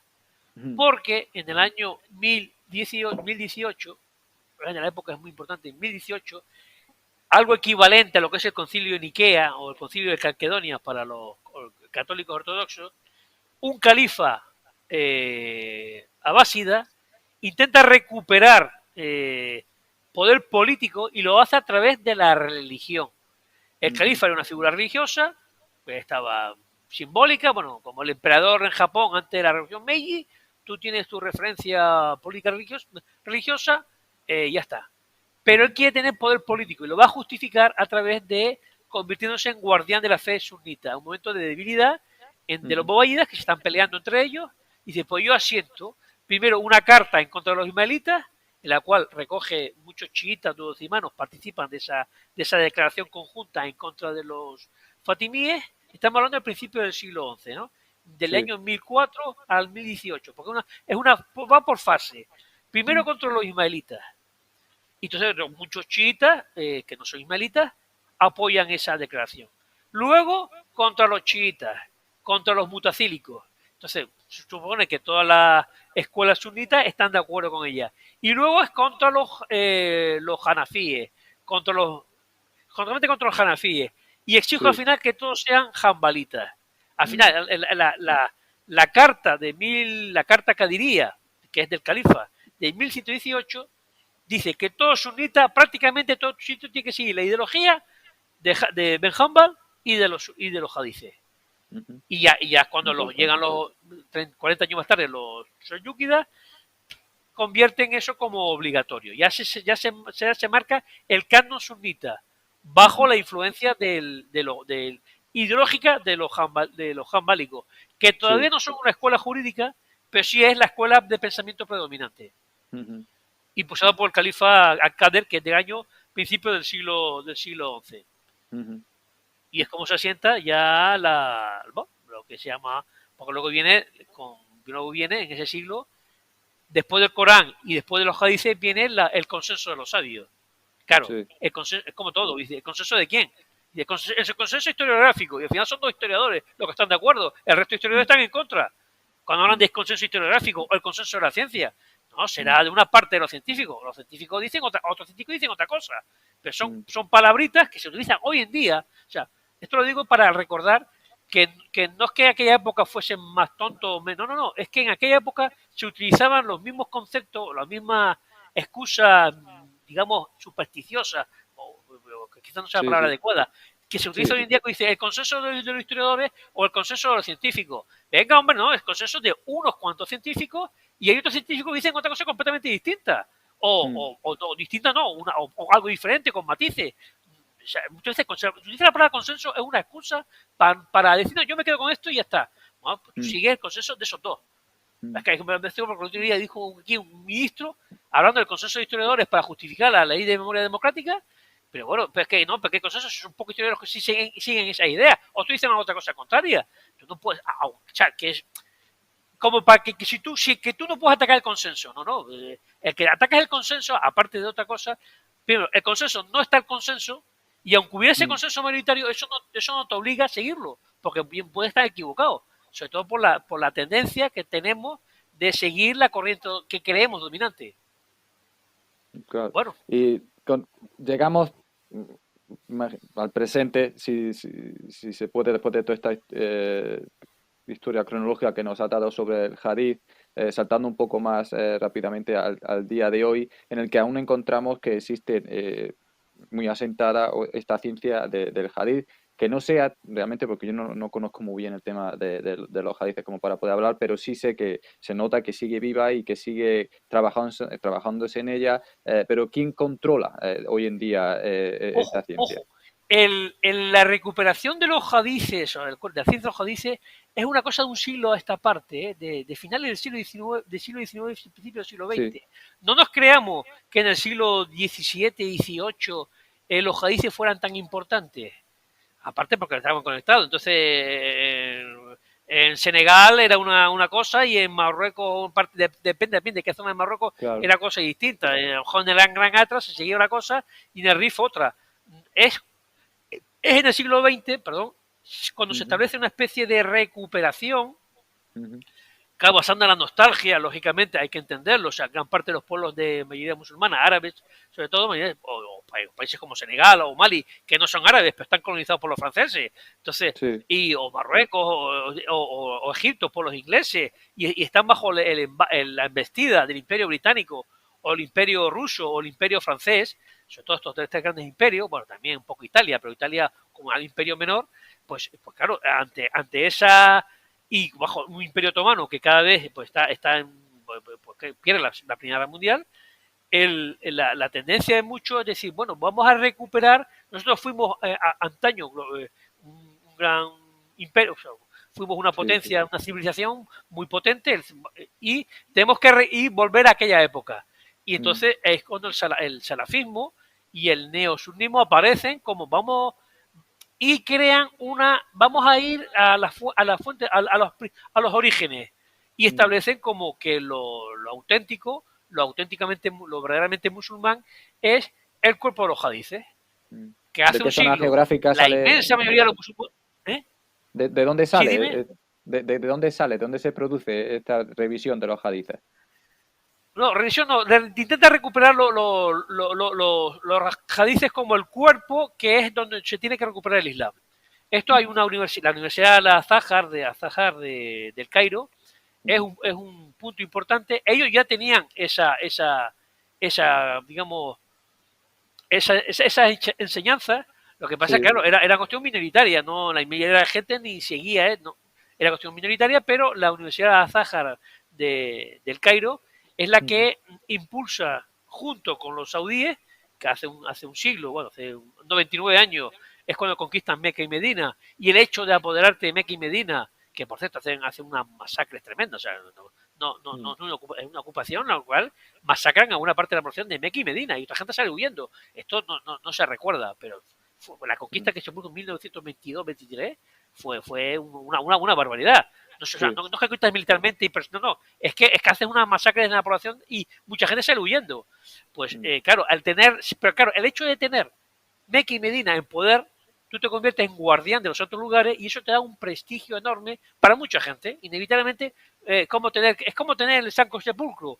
Cuando vemos, claro, nosotros nos reímos, pero ¿qué somos nosotros los musulmanes para reírnos de los cristianos? Nosotros también hacemos lo mismo, a veces peor. O sea, cuando vemos peleas allí, peleas tremendas por el Santo Sepulcro, entre los cristianos armenios católicos y los cristianos armenios ortodoxos, con los ortodoxos griegos y no sé qué, y se pelean y se tiran trastos y tal, y tiene que luego venir la policía del Estado sionista a separar a los cristianos para que no se machaquen entre ellos, ya que nosotros nos reímos. Pero porque, claro, pero nosotros somos algo igual o si no peores. No, pero... Digo, nosotros por un poco pero claro, que vamos a reír de los cristianos que hacen, pero para ellos el Santo Sepulcro es donde está enterrado. Bueno, enterrado. No vamos a entrar si está enterrado allí, ¿no? Porque esa pelea, no debemos meternos. Ya bastante tenemos con lo nuestro. Pero claro, para ellos ahí está enterrado Jesucristo. Pero claro, o estuvo enterrado. Entonces, claro, para ellos es muy importante quién tiene posición en el Santo Sepulcro. Un cristiano realmente, si sigue su religión, le daría igual que tú tengas presencia en el Santo Sepulcro, pero para ellos lo más importante es el Santo Sepulcro entonces, claro. Sí. Entonces, los santos lugares de Meca y Medina da prestigio a la Casa Saud.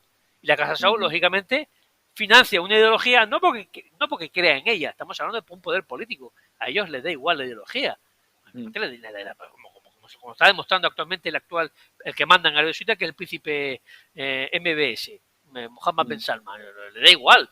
Él le ha quitado muchísimo poder al clero wahabita. Claro, yo lo utilizo porque no me conviene, y cuando no me conviene lo desecho. Es así, el poder político suele ser así. Y ellos en el siglo XX, para recuperar, habían como un gran movimiento, que era el movimiento nacional panarábico, unos más liberales, otros más socialistas, desde el basismo, que es socialista, hasta los movimientos panárabes más liberales. Pues entonces, ese prestigio que tienen estos movimientos como defensores de las naciones árabes, se opone digamos, las corrientes islamistas en oposición, que interesa que ellos digan, no, hay que recuperar, vamos a ser grandes recuperando nuestros orígenes religiosos, que son la religión del Hadith.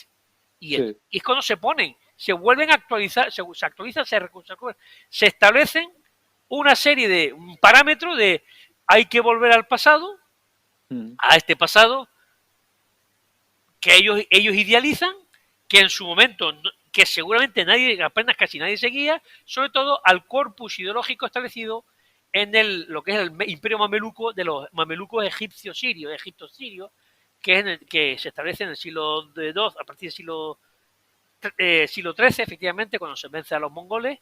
Los mamelucos de Egipto y Siria establecen un imperio, pero ellos apoyan, casi todos los príncipes sultanes mamelucos apoyan la religión del hadith. No todos, hay algunos incluso hay algunos que es mutacílico, curioso, pero todos apoyan y cuando se crea el corpus ideológico sunita. El famoso, Al-Asqalani, Ben Hayyar Al-Asqalani, es quien establece en el siglo XIII o XIV, no creo si en el siglo XIII, siglo XIV, cuando establece ya el canon sunita, bajo los mamelucos de Egipto y Siria. Pero bueno, esto es la ideología oficial. porque luego los sultanes otomanos tampoco siguen tan fielmente a esto. Todo lo que es el cuerpo de los 8 autores de hadices, porque lo que hacen los sultanes es, si se apoyan a las escuelas, cierran la interpretación, bueno, cierran no, digamos, limitan la interpretación del tema de la jurisprudencia.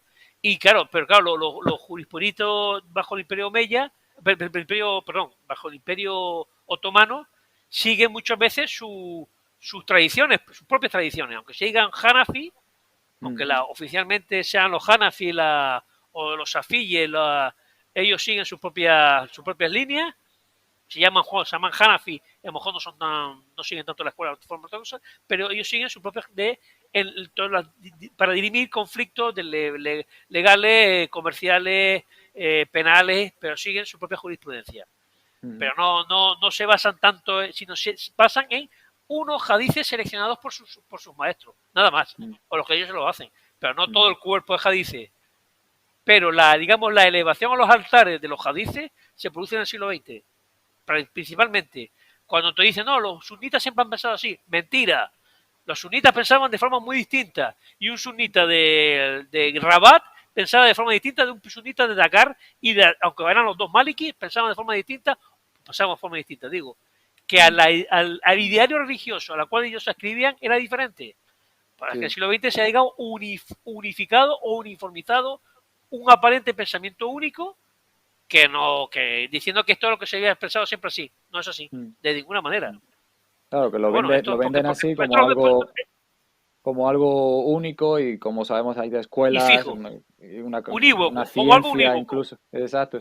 Supongo que y este es el motivo de este capítulo, es para nosotros queremos saber si hay algo fidedigno, algo real en que podemos sacar algo de la vida de nuestro profeta Muhammad. Sí, eso es lo que queremos saber. Mi conclusión es que no. Nah, pues lo que te voy a preguntar. Ojo, son interesantes, muy interesantes, porque aparte que muchos hadices son, como dice Carmen Calvo, dice, oye, hay que ver que hadith por hadith, y hay hadices que te enseñan una enseñanza, una moraleja, pero no hay que imaginar que lo dijera el profeta. ¿Hay algún hadith en el que se le pueda dar la suposición de que a lo mejor lo dijera el profeta Muhammad? Pues supuestamente sí. Ahora, ¿de qué nos sirve también a nosotros saber lo que dijo el profeta Muhammad? Efectivamente, porque claro, es que hay también hadices, a ver, antes de la frase dice, el que madruga, Dios le ayuda. No por madrugar, amanece más temprano, claro, y luego hay como una frase que contradice, que limita o enmienda a otros. Pues con los hadices pasa igual. Al igual que en el refranero popular. Hay refranes que, digamos, enmiendan en otro refrán, y además los dos, ¿a quien madruga Dios le ayuda? Pues está bien, pues sí, pero no por madrugar a veces más temprano, pues también es cierto las dos cosas. Ambos con los hadices pasa igual, con los hadices. Con los hadices recogidos o recolectados por estos 6 grandes autores y por los siguientes, pasa lo mismo. También pero el problema no es que te digan una frase como dice, dijo Napoleón o dijo Agamenón o el porquero de Agamenón. Vale, el Agamenón dijo tal cosa. Entonces tú escuchas y dices, bueno, pues estoy de acuerdo, no pasa nada. Pero claro, cuando tú sacralizas el hadith, Agamenón dijo tal cosa y además una barbaridad, o no lo entiendes, pues tú te ves obligado a aceptar eso, aunque de forma oficial, luego resulta que el 99,99% en el fondo no lo sigue. Sí, esto es cierto, pero no lo sigue. Eso ahí a veces la hipocresía religiosa, eso lo dice, a veces lo achaca en los vídeos, él dice que no, el maestro Umar Mataksin, que es el mejor maestro que tenemos actualmente, por lo menos a mi poco de entender. Pues te dice, bueno, que que tú, claro, tú dices, no, claro, tú no sigues muchas enseñanzas, claro, que más son y menos más que no las siguen, pero tú dices que hay que seguirlas. Eso es hipocresía. Hay que seguir esto, y tú no lo sigues. Y tú dices, oh, menos mal que no lo sigues, que es una barbaridad, pero estás diciendo que hay que seguirlo. Y ahí está la hipocresía de aceptar un cuerpo de doctrinar o de prácticas en la cual prácticamente nadie sigue, pero todos aparentan decir que hay que seguirlo. Hombre, no Sí, me sí, sí. fastidie. Está claro. Y eso es la hipocresía que se ha formado hoy en día, que por desgracia es este Islam que tenemos hoy en día, en el que se venera de una manera, para mí, es que nunca la he podido entender, al hadith, tanto del que se habla, tanto hasta que no se habla, al final de una conversación en la que no se habla del Corán entre musulmanes y solo se usa el hadith. Em, Claro, vamos a intentar... sí, sí, Dime, dime. dime. Perdona, dime. No, no, no, yo siempre voy a decir que hay que entenderlo, porque es la postura en la cual el hadith no te compromete. Tú dices, bueno, como nadie se lee ni la décima parte de todos los hadices ni el segestano, ni de... Hombre, acá hay algunos hadices, de ejemplo, del segestano que son muy útiles Sí. para contestar en la energía del hadith. Porque el segestano te dice que un musulmán normal y corriente tiene que seguir 6 hadices y punto, y el resto pasar de ellos. Pero pasar no, que no necesita saber lo demás. Oye, Ujú. pues es interesante, pero el mismo Abu Dawud Sagestano lo dice. Pues señala 6 hadices, pero dice, bueno, conseguir estos 6 hadices, que son lo importante, el resto no importa que lo siga. Pues claro, eso pero no se suele decir. Y claro, es que muchas veces los mismos hadices contradicen otros hadices, que seguir todos los Uh, hadices. Claro, claro. aquí por lo general muchos musulmanes lo que siguen son los famosos 42 hadices de ¿cómo se Sí, llama? Del Nahuaíno. sí, Aunque dicen que son 40, pero son 42. Y sí, entonces, claro, pero claro, ya hay hadices ahí que son una cafrada. Hay unos sí, hadices que yo veo que están bien, están muy bien, y te sirven como te sí, aportan, pero que te aportan es una cosa como te puede aportar escuchar a un periodista hoy en día y decir, oh, pues aquí tienes razón. sí, Antes te señalé a un tío, este youtuber dice que tiene razón en esto. Da ah, igual que sea religión o no. Pero no significa que tengas que seguir todo lo que diga ese youtubero. mm, sí, sí. El problema es cuando Claro. se veneran los hadices de la forma en la que se hace hoy en día, en la que estamos de acuerdo, no tiene cabida ninguna, no debería de existir y que ha hecho mucho daño al Islam. Causa mucho más daño que beneficio. Ojo, Mm, también causaría daño decir todos los hadices que tiraron a la basura. No, no, hay que decir, los sí, hadices sí, es no verdad. vienen del mensajero. Bueno, Mm, algunos es posible, algunos vendrán del mensajero. sí, Primero no sabemos cuáles son. Y mm, de nuevo, lo que tú tienes que ver es la reflexión, si te aportan algo positivo, algo útil, algo necesario, pero por el hadith. A lo mejor no lo dijo el mensajero, probablemente no, lo dijo el porquero de Agamenón. Pero la verdad, la diga Agamenón o el porquero de Agamenón.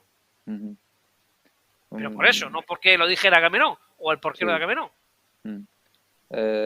Querido Guiado, vamos a cerrar, si te parece bien, aquí Sí, este capítulo. No sé si algo más que quieras aportar. bueno, por ahora mismo no, yo creo que Porque está no me bastante para que gustaría. no, para que la gente tenga ánimo de escuchar otra intervención.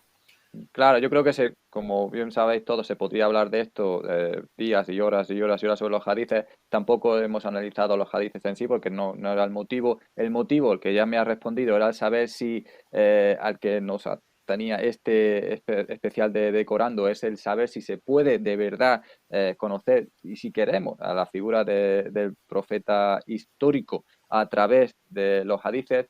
Me has respondido clarísimamente ya que no. Eh, ya lo hiciste también con el tema de las campañas militares, en que también me respondiste que realmente, históricamente, no se puede decir que es real lo que se dice.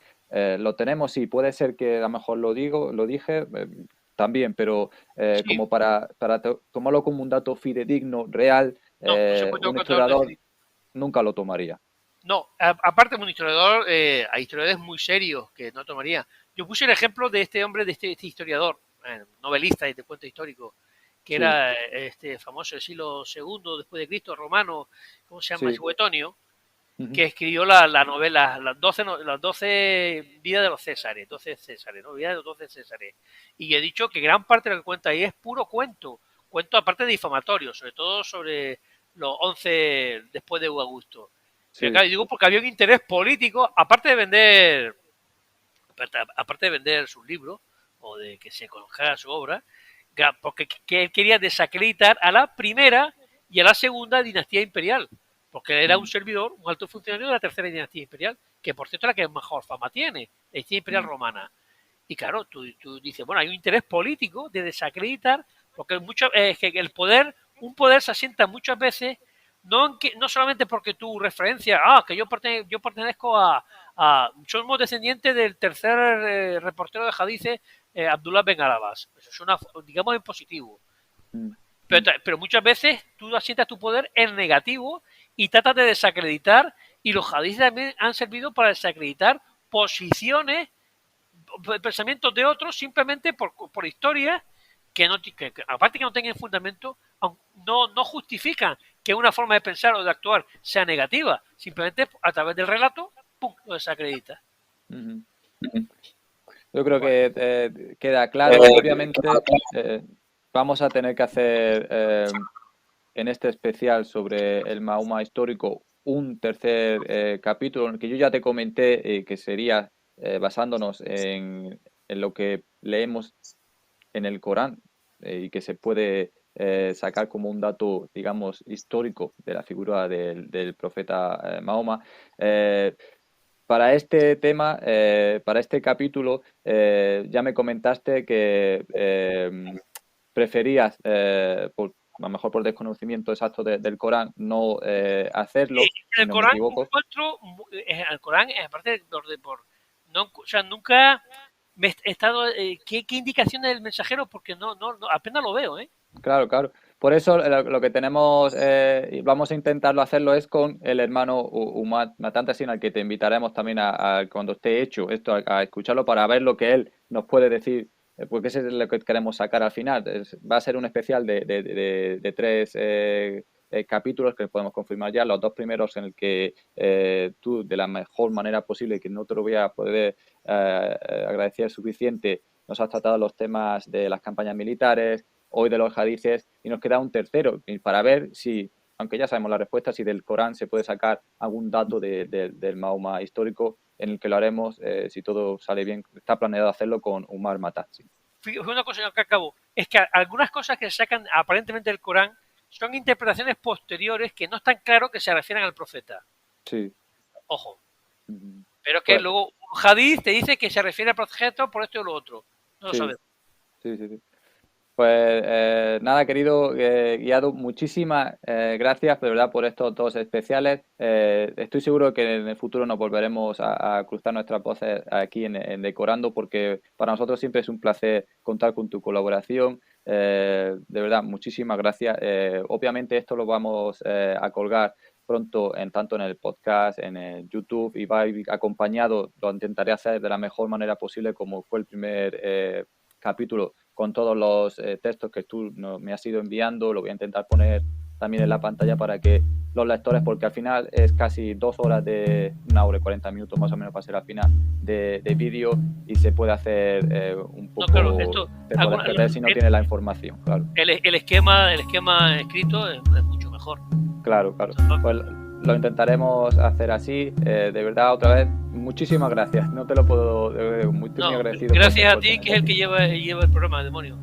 Don Javier, hasta pronto, si Dios quiere. Hasta la próxima. Muchísimas gracias.